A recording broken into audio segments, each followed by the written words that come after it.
onward we go now. Pack Attack Week 3 is in the books. It ended up being more like Pack Attack 2 weeks because, I don't know, it was just chaotic from the start. I mean, we had Thanksgiving over that week, and I didn't think I was going to be as busy as I was, so I ended up not posting pretty much during the entire Pack Attack week. And then, honestly, the majority of the videos that were supposed to be Pack Attack week came up after the ranked season end, but it doesn't matter because the bottom line is we accomplished the goal of making it to Championship Series, which means that now we start at a 700 rating, so we are in prime position to make it to World Series. When I first started Pack Attack all the way back at the beginning of the year, making World Series wasn't like the main goal I had in mind. The main goal was just, to see how good of a team we could put together, just kind of the team building aspect. But as we've moved on through the series, making it to World Series has definitely become my main focus. And I feel like that is like the overall goal at this point of Pack Attack. So with that in mind, I've done some thinking about it. And I think now, 59 episodes deep, I think we can say that once I make World Series on Pack Attack with this team, that's where the series will end. I know I've said, I'm going to do Pack Attack all the way up until the start of the next game, but like the more I thought about it, I don't know. I mean, we've already, like I said, this is the 59th episode. This is about as long as I thought a series would ever go. It's by far the most the longest series I've ever had on my channel of anything. So I think, making it to World Series would be the perfect stopping point now. And hey, that doesn't mean this series is going to be over anytime soon. The ranked season doesn't end until next year, January 3rd, and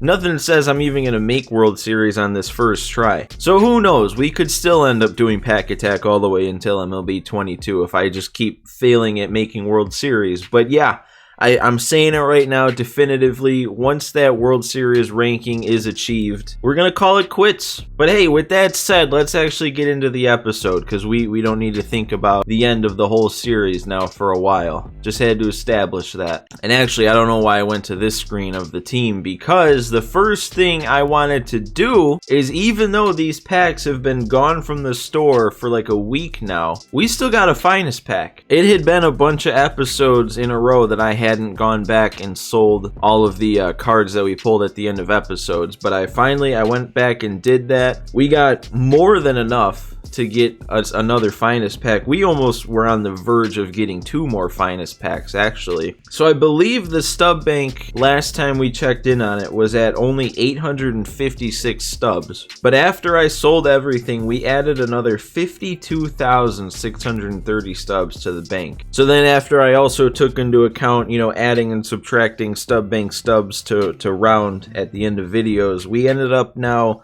with 53,186 stubs in the bank. Spent 30k of those on this one last finest pack. So now we're at 23,186. And if they don't put finest packs or anything else back into the shop, I don't really know what else we're going to spend those on. I'm going to just save them up in case something happens. But I don't know, man. If we get to like maybe over 50k or even 100k or something and there's still nothing in the shop, I might just rip a ton of headliners. But anyway, let's do this finest pack here. We've got, well, the guy I'm focused on here is the base round Garrett Whitlock. I said it in one of the last couple episodes, I feel like we need another high tier righty arm because I'm not super confident in Betances, but I think Garrett Whitlock would do that. He's very similar to Loaizaga. Loaizaga just has, why did I call him Loaizaga? He's Johnny Lasagna. But I don't know, they seem to have pretty similar ratings. They both have that outlier sinker. I think Johnny Lasagna is a better card, which is why I took him first, but Garrett Whitlock, I feel like, is a better card probably than Betances right now. And man, if we do get that, if we do get the rare round, I don't even know. I think the person I'd be most eager to replace in the lineup right now would be Gallo, just because he has not been doing good. I think his average dipped under 200, and I've just been struggling with him. So if we do end up getting the big round, well, I might even go Austin Riley and put him out there in left. I don't know. We'll have to see. I'll cross that bridge when we get to it, but it'll probably either be Marte or Riley. But I'm probably not even going to get that anyway. We already got one rare round out of a set 2. I doubt we're going to get it again, but let's see. And what do we got? Oh, it is. No way. I mean, cool, but also, if I'm being completely honest, I was kind of hoping for the base round for once. I kind of wanted that Whitlock. Oh, man, well, with where we're at right now, then, yeah, I think it's probably Gallo that I'd be looking to replace the most. So it would be either Marte or Riley that we'd be putting in left field. And it looks like at a glance here, Riley is a better hitter. They've got like the same contact, but Riley's got a lot better power. But of course, Marte is going to be better in the field and quicker. But honestly, it doesn't even seem like it's by a whole lot, because both of them will be a secondary position. So Marte will drop down to a gold fielder, Riley will drop down to a silver. But sometimes cards in their secondary position only lose 4 attributes instead of 5, and there's no way to know as far as I know. But if Riley's one of those guys, it only takes parallel 1 for him to become a gold fielder. It's not like he's slow. He's got a good arm, just as good of an arm as Marte. Yeah, I think I'm gonna go Riley. I've heard good things about this card too. I've never really used him, well, obviously not on this account. So yeah, I think I'm gonna go ahead and add Austin Riley to the squad here. Oh, I guess I'm also stupid, because I could have just moved Chris Bryant to left field, and then Marte would have had diamond defense in center. But I think Riley's probably a better card either way. And actually, here's what I'm going to do. This is actually a big moment for the team. I'm going to move Gallo to the bench, and then Schwarber is going to get replaced by Austin Riley. And for the first time in 59 episodes of Pack Attack, I can say that we finally have an all-diamond team. It feels kind of crazy that it took this long, especially since our team has been pretty good for a while now. But yeah, we've just had a couple lingering golds until now. So mark it down, episode 59 of Pack Attack. In early December is the first time we've had a full team of diamonds. Look at this team though, man. This team can compete. Like, this is just all the way back at episode 1. Actually, all the way back in MLB The Show 18 when I first attempted to do Pack Attack. This is like what I had in mind, man. Just a full top tier diamond team. Like, this team legitimately could be competitive against anybody. At least I feel like it. We've got 2 99s. We've also got a couple more 99s from Parallel. 3 98s, and then the only one that's kind of out of place is literally the guy that I'm probably the best with. I still am a little upset that we didn't get Whitlock, because I would like a little bit more out of this bullpen. We've got Johnny Lasagna, who I feel good about, but none of the other righties I'm super confident with. Betances, he's been solid, but I don't know. I feel like he's not that tough if we play somebody good. And Darren O'Day has been awful in his couple of outings. And then our only other 2 righties are 89 Hendricks and 88 Rivera, who I guess this Rivera might be solid. And you know, when I was editing the last episode, when we played that guy who seemed to just forget he was playing a video game and he was just auto pitching the whole time, I didn't realize it until we were editing. But JT Realmuto, he was the first guy that I struck out with on purpose after we got to 10 runs, and I was just going to let him strike me out so he could end the game. If I would have swung the bat with JT, like literally, that's all it would have taken. Swing the bat with JT, get on base. If that's all I did, we'd be looking at another finest pack. Or we would have opened it in that episode, because I think we finished that episode at 25,750 stubs. JT was an at-bat away from being a parallel, or not an at-bat, because he had an at-bat. He would have been a hit away from getting to parallel 3. So he's going to get there in this episode, but if he got it in the last one, that would have been 4,000 more stubs to the total on the game, and then you add in, you know, the total base or the run or whatever he would have gotten else. and that would have been 30K, and we could have had another finest pack. So that kind of sucks. And guys, I just looked at the timer. This intro is already going crazy. I didn't even realize. But I have one last thing to say before we start, and that is that I know I kept saying throughout the entirety of those Pack Attack Week episodes that we would be adding up all the likes from all the episodes. So right now, as I sit here, when I added them all up, that is at 20 likes. So if my math is right, that's 5,000 stubs automatically that we're adding onto our total today. And actually add that on to JT, getting into parallel 3, that's basically an automatic 9,000 stubs. And actually, if I use Rick Porcello, he's somewhat close to parallel 4, so that could be another 8,000 stubs. It's going to take a little bit for him to get there, but as long as the game, doesn't finish in like the second inning, he might have it. So that would be 17,000 stubs automatically. So dang, dude, this could end up being a massive episode. So let's not waste any more time. Let's actually get into it. I'm going to use Porcello to hopefully get him up to that parallel 4. So here we go, dude. First game of the season, 700 rating. This game is on Hall of Fame no matter what, and perfect. We're facing parallel 4 Verlander. Let's see what kind of record he has, then I can really get scared. Okay, that's a good record, but the amount of games played is honestly what's scaring me there. This is a tough first game. We got to jump on him early here. Take away the fastball. All right. Oh, I almost got that. I almost got that. I didn't move the PCI though. That's probably the issue. Get through. It's not gonna. Yeah. Uh-oh. Man, he went right back to it, and he's gonna get away with it. He just challenged me 2 times in a row with fastballs right down the middle. All right, Rick. I don't know. We might need a huge game out of you. This one might need to end up being 2-1. That might be a good start. We gotta make. Oh, we're not even close. That's a good way to get us started there, Xander. Yeah, I mean that's fitting. Can't even get him at second either. Oh my God, what a start!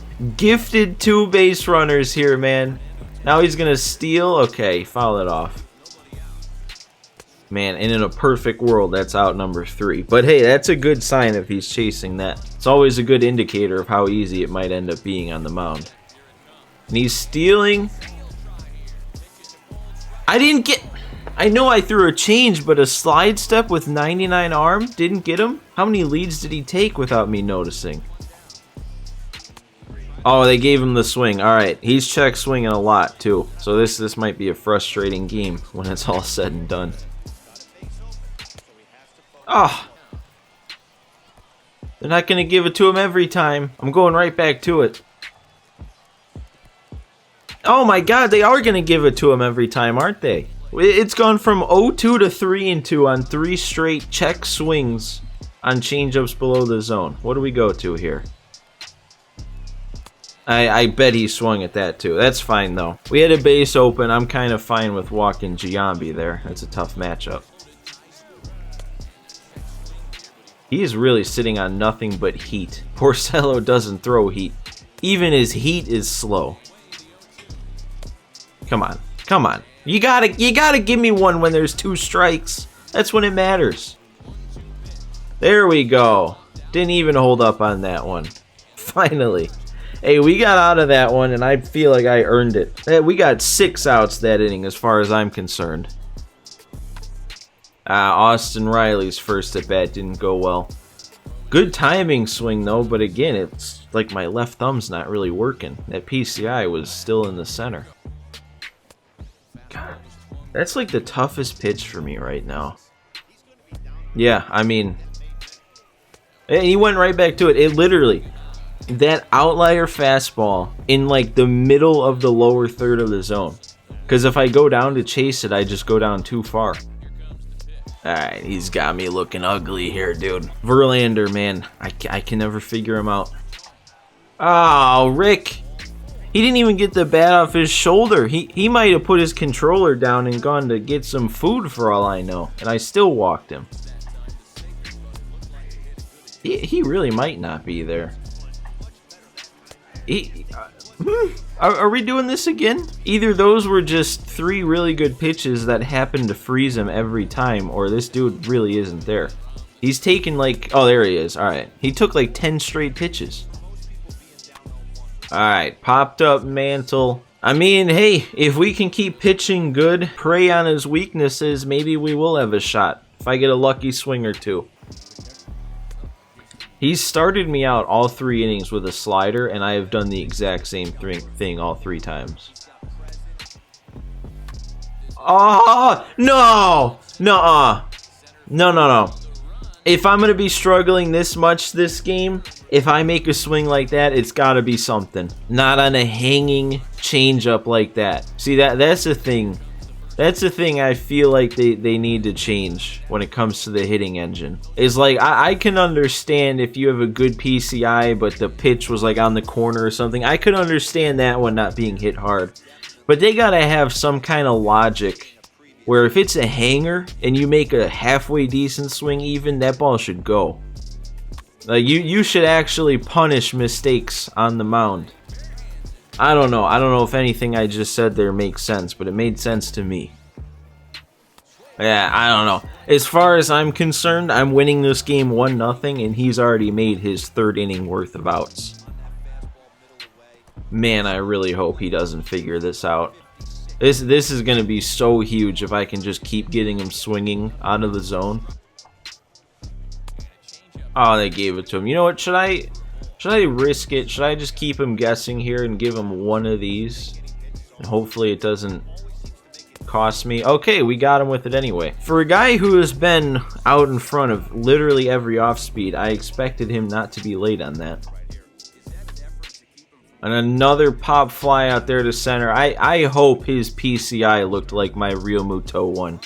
I hope he got it too. Another good swing, dude. You know what? I'm not even playing bad. I'll say it. I've looked ugly against Verlander, but I've made enough good swings that I probably should at least have a hit. I think we can agree on that. Oh my god. Imagine being this bad that the other guy can just say, alright, my strategy here, 2 strikes, fastball down the middle. And, oh, I thought that was going to be caught. Hey, there we go. It just would have fit in so nicely if that perfect ended up in a glove. Whoa. That wasn't a 12-6. That was something else. Alright. Yep, that's good. We're looking good. Oh my god, dude. Why is Rick so good? I feel like I've been saying, why is Rick so good ever since I got him, back when he was a new card. And what was this? I didn't even press to start the pitch yet. It still got him to check swing. Oh my god. There we go. I knew I had to hit the zone there because he was trying to work the walk that at bat. Hey, he finally had a decent timing swing there. There you go. Maybe you can build on that. I need to build on whatever I have built. I don't even think I have anything built yet. I'm making fun of him and I'm sitting here having a worse game than he is. Dude, when I finally start sitting on the fastball in the lower third, that's when he starts elevating it. And did we just freeze? Why haven't we cut away from this yet? Cool, dude. Oh, well. I don't know if he just straight up lost connection or if we did freeze and he just didn't want to wait it out. I don't know. I doubt he would have intentionally quit right after striking me out. So something happened there. What even is this game, man? Come on. MLB 17 was when we had the server issues and the freeze offs, and I thought they fixed that. Like, actually, hang on. Tell me if I'm wrong here, but I feel like I hear people that I watch, like, they say that, oh, freeze-offs have been an issue since 17, or it's been years that it's been an issue. I don't even think that's the case. I think it was an issue in 17, and then they fixed it, and you would like rarely have, like maybe 2 freeze-offs a year I had from 18 through 20. But then they've just come back full force this year, and it wasn't even at the beginning of the year. It waited until like the end of the year. It waited until the playoffs to start freezing all the time. I don't know, maybe I'm misremembering, but either way, it counts as a win on our record. We move up to 722. I don't feel proud of it, but that's what it is. And yeah, there's the Rick Porcello parallel 4. There's the JT parallel 3. And you know, I don't know if we played well enough to get a whole bunch of other stubs, but I guess we'll see. Cause yeah, that's the only game for this one, cause it went past the 3rd. All right, well, let's just say that I am kind of really glad that finest packs are no longer in the shop, because if they were, and I had a game where I automatically started out with 17,000 stubs and then still didn't get to 30k, I would have been fuming. But there is no finest pack I missed out on, so that 30k number doesn't really matter today, which is good because we didn't get there. We actually went negative on the hitting side of things. We picked up 250 stubs for just the 1 total base. And then the 6 strikeouts is negative 600. And I didn't even realize, because of how the game froze when it did. It didn't count Konerko's at bat, but it still somehow counted the fact he struck out. So for the first time in history, somebody struck out twice in 1 at bat. But then we move on to the pitching, which is pretty much where all of our stubs came from. We got 3,000 for not allowing any runs, 2,500 for the 2 hits allowed, 2,000 for me striking him out 8 times. And then that counts as a complete game and a complete game shutout. So that's 1,500 for the complete game and then 1,500 for it also being a shutout. The win is 1,500 stubs, and I'm not calling it a quit, because I still think that was a freeze off that he just didn't want to wait for, so he quit early. I don't know. I don't feel like that was the kind of situation somebody would intentionally quit in. So whether it was his network disconnecting or a freeze off that he quit early, I'm not counting it as a quit, because I don't think he intentionally quit. But then we had the JT parallel 3 for 4,000, the Porcello parallel 4 for 8,000, and the 20 likes over the course of the last however many episodes it was during Pack Attack Week was 5,000. We already went over those 3. So our total for today's episode is 28,650. Alright, and here's what we got. 2 headliner bundles, 6 show packs, cost 29,000 stubs, so we had to pull 350 out of the stub bank to round up. And these headliners don't look great. Set 1 and 2, 10 and 28. So let's do the show packs first. Rip into these, you never know. Well, not this one. This one ain't good. I don't even know if I can say that I'm just like happy with building up the stub bank, because like, what are we gonna get with it? Unless they bring out more flash sales, which I'll be honest, I don't even know if they will happen, because you know the game's pretty much done, right? When it comes to content, like they're still gonna pump some stuff out, but like, you know, finest, that's kind of it for the big time stuff. So I don't know if they're gonna go out of their way to be doing flash sales and stuff like that at this point. They might put certain packs back in the store. I guess I could see that if they just put finest packs in the shop just indefinitely, or maybe some other packs, or I think last year they had a bundle of like the 3 different types of choice packs that had come out that year. It was like 40k for 3 different choice packs. So they might do something like that again, but if they don't, the stub bank stubs aren't going to be incredibly useful. Honestly, if I'm going to be real with you guys, for a series that is completely based around pulling upgrades out of packs, I don't know how useful packs are going to be. Seriously, I don't know what better upgrades we're going to get out of packs at this point. Like, yeah, there's a couple maybe pitchers, mostly relievers, but like other than that, I can think of Yelich, and that's about it. So that's kind of another reason why I set the end point like I did. I feel like this series is running out of steam, not necessarily because of me, but because we're running out of upgrades and the game's running out of content. But anyway, let's get back into the headliners. We got set 1. It was Donaldson, but it's not What about set 2? CJ Abrams, he's quick, but that doesn't matter anymore, I don't think, because we got Buxton and Lou Brock, and we don't get him anyway. We got a diamond jersey, though. All right, set 10 was Dan Plesac. All right, that's one of those relievers I was talking about. The only other diamond lefty we can even pull, and we don't pull him. All right, and then set 28, Austin Martin to round it out. What do we got?